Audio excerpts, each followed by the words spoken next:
നമ്മുടെ ചെടികൾക്ക് ഒരു പൈസ ചിലവില്ലാതെ വീട്ടിൽ തന്നെ തയ്യാറാക്കാവുന്ന ഒരു ചെറിയ വളം അല്ലെങ്കിൽ ഫെർട്ടിലൈസർ പരിചയപ്പെടാം. ഇത് മാസത്തിലൊന്നോ അല്ലെങ്കിൽ 3 ആഴ്ച കൂടുമ്പോഴാണ് ഞാൻ ചെടികൾക്ക് കൊടുക്കാറുള്ളത്. നമ്മുടെ വീട്ടിലെ കഞ്ഞിവെള്ളം, പുളിച്ച കഞ്ഞിവെള്ളത്തിനകത്ത് പഴത്തൊലി ചെറുതായി നുറുക്കിയിടും. അതേപോലെ മുട്ടത്തോട്, സവോള, ഉള്ളിത്തൊണ്ട്, പിന്നെ ഓറഞ്ചിൻ്റെ തൊലിയും കൂടി ഇട്ട് കൊടുക്കലുണ്ട്. ഇത് കുപ്പിയിലടച്ച് തുറക്കാതെ 2-3 ആഴ്ച വെക്കും. ഇടയ്ക്കിടയ്ക്കൊന്ന് കുപ്പിയെടുത്ത് കുലുക്കി കൊടുക്കും. അങ്ങനെയാണ് ചെയ്യുക.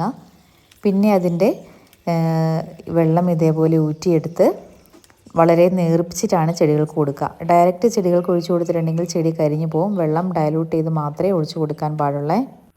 പിന്നെ ഇതിനൊരു മുഷിഞ്ഞ ഗന്ധമാണ്. ഒരു ദിവസം നമ്മൾ ചെടികൾക്ക് വളം കൊടുക്കുന്ന ഒരു ദിവസം നല്ല സ്മെല്ലായിരിക്കും. വീടിൻ്റെ പരിസരത്തും ഒരു സ്മെല്ലുണ്ടാവാൻ സാധ്യതയുണ്ട്. അതുകൊണ്ട് ഗസ്റ്റ് വരുന്ന ദിവസങ്ങളോ അങ്ങനെയുള്ള ദിവസങ്ങളിൽ ഈ വെള്ളം കൊടുക്കുന്നത് ഒഴിവാക്കുക. അപ്പോൾ ഇതേപോലെ വളരെ നേർപ്പിച്ചിട്ട് വേണം ചെടികൾക്ക് ഒഴിച്ചു കൊടുക്കാൻ. ഞാൻ സാധാരണ കപ്പിൽ അതിൻ്റെ ചുവട്ടിൽ ഒഴിച്ചു കൊടുക്കുകയാണ് ചെയ്യുക. അതിൻ്റെ കൂട്ടത്തിൽ ഇലകൾക്ക് ചെറുതായിട്ടൊന്ന് തളിച്ചും കൂടെ കൊടുക്കും. നിങ്ങൾക്ക് വേണമെങ്കിൽ സ്പ്രേ ബോർഡിലേക്ക് മാറ്റിയിട്ടാണെങ്കിലും ചെയ്യാം. ചിലപ്പോൾ കുറച്ചും കൂടി നന്നായിട്ടായിരിക്കണേ, അല്ലെങ്കിൽ ഇതിൻ്റെ ചെറിയ കരട് കയറി സ്പ്രേ ബോട്ടിൽ ചെറിയ ഹോൾസ് അടഞ്ഞു പോകാൻ സാധ്യതയുണ്ട്. യാതൊരു പൈസ ചിലവില്ലാതെ നമുക്ക് വീട്ടിൽ തന്നെ എളുപ്പം തയ്യാറാക്കി എടുക്കാൻ പറ്റുന്ന ഒരു ഫെർട്ടിലൈസറാണ്.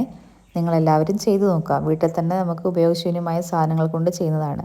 അപ്പോൾ വീഡിയോ ഇഷ്ടപ്പെടുന്നുണ്ടെങ്കിൽ ചാനൽ സബ്സ്ക്രൈബ് ചെയ്ത് സപ്പോർട്ട് ചെയ്യാൻ മറക്കരുത്. വീഡിയോ ലൈക്ക് ചെയ്യണം. നിങ്ങളുടെ അഭിപ്രായങ്ങളൊക്കെ കമൻറ്റായി രേഖപ്പെടുത്തണേ. ഇതിൻ്റെ വിശദമായ വീഡിയോ ആവശ്യമുള്ളവർക്ക് ഈ വീഡിയോയുടെ തൊട്ട് താഴെ അതിൻ്റെ ലിങ്ക് കൊടുത്തിട്ടുണ്ട്. അതിൽ ക്ലിക്ക് ചെയ്തിട്ടുണ്ടെങ്കിൽ ഇതിൻ്റെ ഡീറ്റെയിൽ വീഡിയോ നിങ്ങൾക്ക് കാണാം. ഇനി നമ്മൾ ഈ ഒഴിച്ച് വെച്ച സാധനം വീണ്ടും വെള്ളം ഒഴിച്ച് വെക്കുന്നില്ല, കാരണം ഇതിൻ്റെ സത്തെല്ലാം നമ്മൾ ഊറ്റിയെടുത്തു.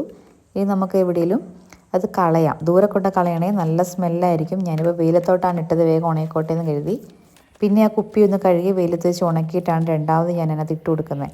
നെക്സ്റ്റ് നമ്മുടെ ഫെർട്ടിലൈസർ തയ്യാറാക്കാൻ വേണ്ടി ഞാൻ കുപ്പിയിൽ നിറയ്ക്കുമ്പോൾ നിങ്ങളെ കാണിച്ചു തരാവേ. ഇപ്പോൾ കുപ്പി നന്നായി കഴുകി വെയിലത്ത് വെച്ച് ഞാൻ ഉണക്കുന്നുണ്ട്. എത്ര നാൾ ഇരുന്നാലും ഇതിൽ പൂപ്പലൊന്നും പിടിച്ച് ഞാൻ ഇതുവരെ കണ്ടിട്ടില്ല കേട്ടോ. അപ്പം മറ്റൊരു വീഡിയോയിൽ വീണ്ടും കാണാം. താങ്ക്